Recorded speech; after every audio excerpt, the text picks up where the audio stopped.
بسم اللہ الرحمن الرحیم۔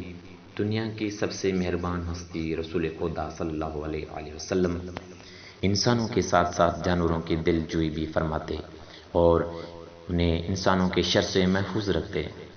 یہ ایمان افروز معجزہ بھی ایک ایسے بوڑھے اونٹ سے منسوب ہے جو اپنے مالک کی شرپسندی سے عاجز آ کر اللہ کے رسول صلی اللہ علیہ وآلہ وسلم کی پناہ میں آ گیا تو سرکار دو عالم صلی اللہ علیہ وآلہ وسلم نے اس کی جان بچائی، جس پر اونٹ نے اللہ کے نبی صلی اللہ علیہ وآلہ وسلم کے لیے 4 دعائیں فرمائیں، لیکن ان میں سے ایک دعا ایسی تھی جس پر رسول اللہ صلی اللہ علیہ وآلہ وسلم آپ دیدہ ہو گئے تو صحابہ کرام تڑپ اٹھے تھے کہ ایک ایسا کیا ماجرا ہو گیا کہ اللہ کے رسول صلی اللہ علیہ وآلہ وسلم کی چشم مبارک سے آنسو بہہ نکلے ہیں۔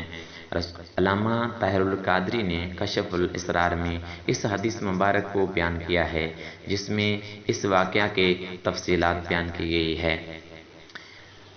ابن ماجہ رحمۃ اللہ علیہ نے اس حدیث مبارک کو حضرت تمیم داری رضی اللہ تعالیٰ عنہ سے روایت کیا ہے۔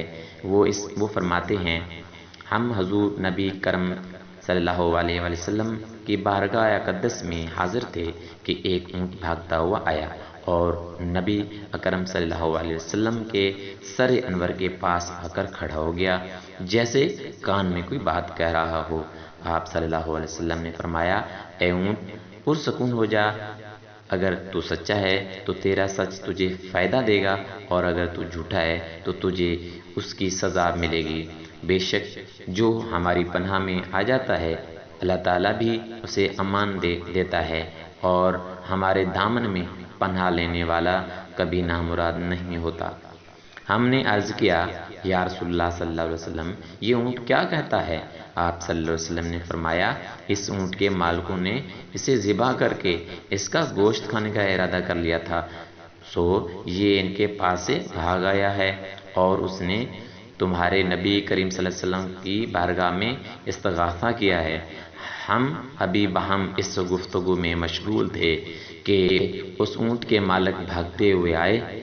جب اونٹ نے ان کو آتے دیکھا تو وہ دوبارہ حضور نبی اکرم صلی اللہ علیہ وآلہ وسلم کے سر مبارک کے قریب ہو گیا اور آپ صلی اللہ علیہ وآلہ وسلم کے پیچھے چھپنے لگا۔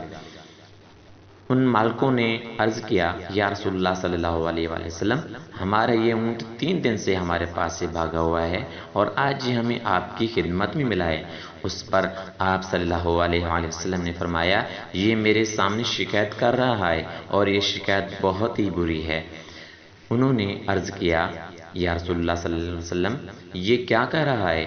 آپ صلی اللہ علیہ وآلہ وسلم نے فرمایا، یہ کہتا ہے کہ یہ تمہارے پاس کئی سال تک پلا بڑھا، جب موسم گرما آتا تو تم گھاس اور چارے والے علاقے کی طرف اس پر سوار ہو کر جاتے اور جب موسم سرما آتا تو اس پر سوار ہو کر گرم علاقے کی جانب کوچ کرتے۔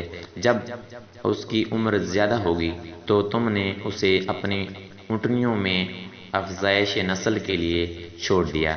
اللہ تعالیٰ نے تمہیں اس سے کئی صحت مند اونٹ عطا کیے، اب جبکہ یہ خستہ حال کی عمر کو پہنچ گیا ہے تو تم نے اسے ذبح کر کے اس کا گوشت کھا لینے کا منصوبہ بنا لیا ہے۔ انہوں نے عرض کیا، خدا کی قسم یا رسول اللہ صلی اللہ علیہ وسلم یہ بات منوعاً اس طرح ہے جیسے آپ نے بیان فرمائی۔ اس پر آپ صلی اللہ علیہ وآلہ وسلم نے فرمایا، ایک اچھے خدمت گزار کی اس کے مالکوں کی طرف سے کیا یہی جزا ہوتی ہے؟ وہ عرض گزار ہوئے، یا رسول اللہ صلی اللہ علیہ وسلم اب ہم نہ اسے بیچیں گے اور نہ ہی اسے ذبح کریں گے۔ آپ صلی اللہ علیہ وآلہ وسلم نے فرمایا، تم جھوٹ کہتے ہو، اس نے پہلے تم سے فریاد کی تھی مگر تم نے اس کی داد رسی نہیں کی اور میں تم سے بڑھ کر رحم فرمانے والا ہوں۔ بے شک اللہ تعالیٰ نے منافقوں کے دلوں سے رحمت نکال لی ہے اور اسے مومنین کے دلوں میں رکھ دیا ہے۔ اس کے بعد آپ صلی اللہ علیہ وآلہ وسلم نے اس اونٹ کو ان سے 100 درہم میں خرید لیا اور پھر فرمایا، اے اونٹ جا، تو اللہ کی رضا کی خاطر آزاد ہے۔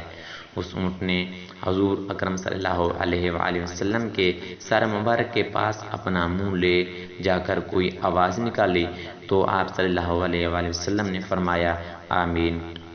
اس نے پھر دعا کی، آپ صلی اللہ علیہ وآلہ وسلم نے فرمایا آمین۔ اس نے پھر دعا کی، آپ صلی اللہ علیہ وآلہ وسلم نے فرمایا آمین۔ اس نے جب چوتھی مرتبہ دعا کی تو آپ صلی اللہ علیہ وآلہ وسلم آپ دیدہ ہو گئے۔ ہم نے عرض کیا یا رسول اللہ صلی اللہ علیہ وسلم یہ اونٹ کیا کہہ رہا ہے؟ آپ صلی اللہ علیہ وسلم نے فرمایا اس نے پہلی دفعہ کہا اے نبی مکرم صلی اللہ علیہ وسلم اللہ تعالیٰ آپ کو اسلام اور قرآن کی طرف سے بہترین جزا عطا فرمائے۔ میں نے کہا آمین۔ پھر اس نے کہا اللہ تعالیٰ قیامت کے روز آپ کی امت سے اس طرح خوف کو دور فرمائے جس طرح آپ نے مجھ سے خوف کو دور فرمایا ہے۔ میں نے کہا آمین۔ پھر اس نے دعا کی اللہ تعالیٰ دشمنوں سے آپ کی امت کے خون کو اس طرح محفوظ رکھے جس طرح آپ نے میرا خون محفوظ فرمایا ہے۔ اس پر بھی میں نے کہا آمین۔ پھر اس نے کہا اللہ تعالیٰ ان کے درمیان جنگ و جدال پیدا نہ ہونے دے۔ یہ سن کر مجھے رونا آ گیا کیونکہ یہی دعا میں نے بھی اپنے رب سے مانگی تھی، تو اس نے پہلی 3 تو قبول فرما لی لیکن اس آخری دعا سے منع فرما دیا۔ جبرائیل علیہ السلام مجھے اللہ تعالیٰ کی طرف سے خبر دی ہے کہ میری یہ امت آپس میں تلوار زنی سے فنا ہوگی، جو کچھ ہونے والا ہے قلم اسے لکھ چکا ہے۔ دوستو یہ ویڈیو اگر آپ لوگوں کو پسند آئی ہو تو لائک شیئر کریں اور سبسکرائب کریں تاکہ آپ لوگوں کے پاس اس طرح کے سچے واقعات پہنچتے رہیں۔